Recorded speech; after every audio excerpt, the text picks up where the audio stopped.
ការណែនាំអំពីរបៀបដាំពោតបុប្ផាសួរជីតានាងអំពីរបៀបដាំពោតចូលអានការណែនាំខាងក្រោមបុប្ផាលោកតាខ្ញុំចូលចិត្តញ៉ាំពោតណាស់លោកពុកថាគាត់នឹងដាំពោតនៅតាមមាត់ទន្លេតើគេដាំពោតដូចម្ដេចលោកតា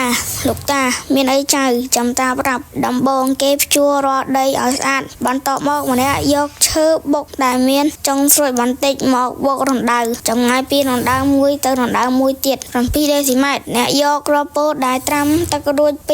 ឬ3គ្រាប់ដាក់ក្នុងរណ្ដៅនីមួយរួចលុបឲ្យជិតបុប្ផាតើប៉ុន្មានថ្ងៃទៅពោតដុះលោកតាហើយនៅពេលវាដុះគេធ្វើដូចម្ដេចទៀតលោកតា